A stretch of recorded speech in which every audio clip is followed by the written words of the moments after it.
I took a side job cleaning houses in lingerie and ended up at my professor's place by accident, and while I can handle it like an adult, he's been dodging eye contact for months and I'm worried it's going to mess with my grades. So I'm in my 20s and he's at least in his mid-30s. I work for a cleaning service that offers fully exposed or lingerie-clad maid services. There is no intimacy or touching, and if boundaries get crossed then the client is struck from the client list. The client can ask for a type, like hair color, race, weight, age, gender, but they cannot pick a specific maid. Their maid is assigned by the company. Both client and the maid have the option of using a fake name, and pictures of either party are not provided. Any institutions the clients and maids are linked to, like school or work, are also noted so something exactly like this doesn't happen. All of this is done for confidentiality. Clients can request after the first session that the same maid comes back, but that's it. I'm explaining this to show that it is impossible for him to have requested me or known it was me beforehand. I got a message from the company saying a nearby and anonymous client had requested a lingerie-clad maid and I was his type. I went, in jeans and a t-shirt with the lingerie underneath so he didn't see anything, knocked on the door, and my lecturer opened it. I realized what had happened and said that the agency typically filters these things out. Clearly there was an error, and I can stay and be professional or I can get him another maid, but whichever he chooses, we should both just forget this. He asked for another maid, so I called the office, explained, and left. The office says due to computer and human error, no one clocked in that we are linked with the same school. I had to go into school a few days ago along with some classmates and we ran into him. He was awkward, uncomfortable, wouldn't look me in the eye, and refused to even directly address me. We ran into him again later that day and it was the same, if not worse that time. We also had some classes at the end of last academic year, after the mix-up where I ended up at his place, and I was similarly ignored, though I attributed this at the time to the online format of the classes. This would just be one of those things, except I have classes with him all next year, as well as private meetings with him to discuss my studies. These have to be done with him, are compulsory, and can affect my grade. While I know that I can act professionally, I am concerned that he cannot, as it has been several months and he is still not passed it. I am putting a lot of time and money into this, and if this is how he will act for the remainder of it, I feel I will not get what I paid for it and that my grade will suffer. I do not know how best to progress. I cannot afford to let my grade go to crap, but talking to him might make things even worse. Any advice? Top comment: clearly a lot of the people giving you advice here don't work in academics. I do. For the love of God, don't put anything in writing unless you actually want to get him fired. He is not going to give you a bad class participation grade if he is the one preventing you from participating by ignoring you. As for meetings with him, just meet for your degree the way you would if this had never happened. If you treat this brusquely and professionally, he will eventually too. If you must address it, at the end of your meeting, while you're leaving, say I would really appreciate it if you would keep what I do for a living to yourself. Obviously I am giving you the same professional courtesy. I would love it if we could pretend that incident never happened. Don't put anything in writing. For the love of God, do not show up to his house again, even to leave a note in his mailbox. That's how you progress into stalking.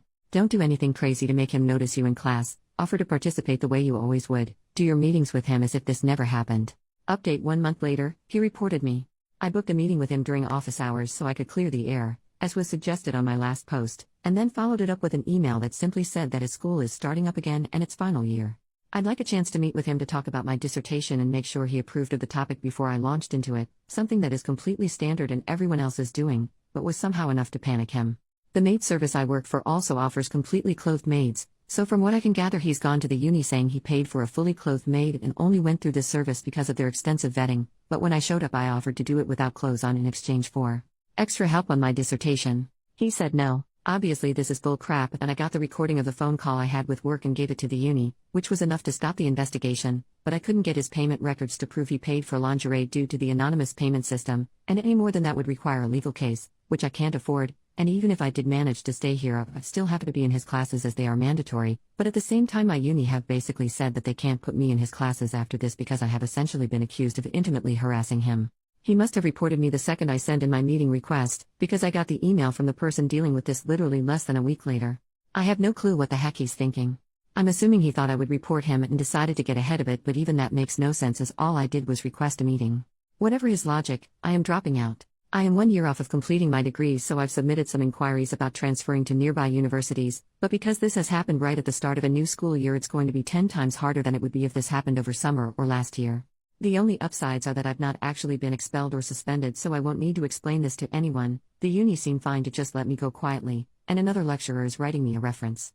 The agency have also said they will blacklist him, and they share this info with other services, so hopefully he won't be able to do this to anyone else. Just Jesus Christ. Edit, adding that I have had a free consultation with a lawyer and I will not be pursuing legal action. The best case scenario, Where I win, my name is cleared, and I can stay in this uni, my profession will still be outed, I will be shunned by classmates and staff members, and my lecturer will continue to be a jerk, and I'll be staying at a uni that have confirmed they will throw me under a bus to save a weaselly prick. Even the best case scenario will also earn me a black mark next to my name in academic circles. Update 3 years later, OP updated with a new account after her posts were featured on Smosh. Just caught up on the Smosh podcast and, well. Comment number 1, is there another update? OP, not really to be honest.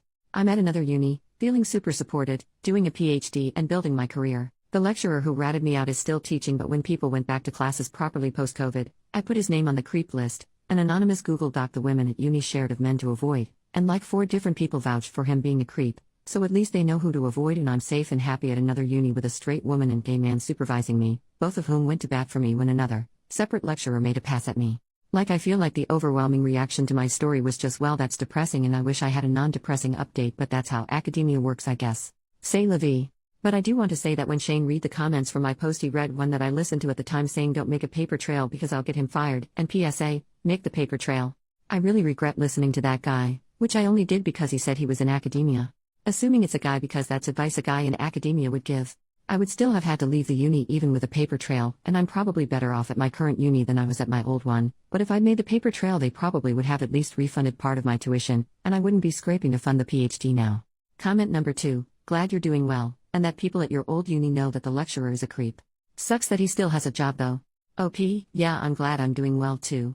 I would love to be able to say that something worse happened to him, but the consequences of his actions are literally just a Google Doc. What shocked me was the other women who vouched for him, as in saying they also had weird experiences with him, because I honestly thought it was just me. Hopefully one day he'll be creepy to the wrong woman. But hearing my words from like 3 years ago read out to me while I was on the treadmill is definitely making top 3 weirdest moments of my life, lol. Comment number 3, saying don't make a paper trail because I'll get him fired, and PSA, make the paper trail. Oof, that comment is terrible, you're totally correct. Anyone who has dealt with any sort of scary, bad, or uncomfortable situation, whether in the workplace, school, or just in life, always make a paper trail. Document everything, even if it's small. If you have to take it to a boss, school leader, or police, etc., the best thing you can do to have a situation taken seriously and rectified is to have some sort of tangible proof that something has happened by documenting and listing whatever the issue is.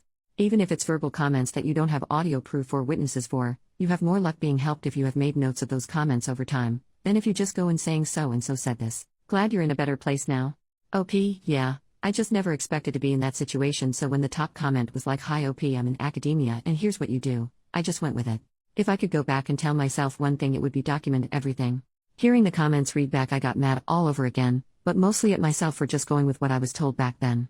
I even dug up the post and there were multiple people telling me to be careful that I don't upset him because I had the power in that relationship, which is just wild to me now considering how everything turned out, but at the time I fully went with it. Honestly, I probably wouldn't have even made the update if I wasn't so annoyed at those commenters, and Shane reminded me how annoyed I was when he read them out, lol. Commenter number 4, holy crap, I remember this one and finding it insane. That guy was for sure a creep, and I was pissed to hear he had tried to blame you, but at least other people know to avoid him. Thank God, hoping you've been feeling better at this new uni. OP, I'm doing so much better at this new uni, thank you. I was actually at this uni first, then switched to the one this guy worked at, so now I'm back at the OG and I don't know why I ever left, to be honest. This sounds weird, but I'm low-key hoping he continues being a creep so he'll do it to the wrong woman and she'll be smarter about it than I was. But yeah, it was insane to me because honestly that post is from like late 2021 and by 2022 I was at a new uni, moved on, completely forgot about it, and then today I'm on the treadmill listening to a podcast and hear that being read out. Like? Commenter number 5, I'm glad you're doing better. Wow, that must have felt surreal to have your story of what crazy shit happened to you in a video happen. I remember watching the video when it came out. OP, I immediately just picked up my phone and rewound and started looking for the info. I would have heard it sooner, too, but I only listened to podcasts at the gym and I've not gone in the last couple weeks. It was so wild.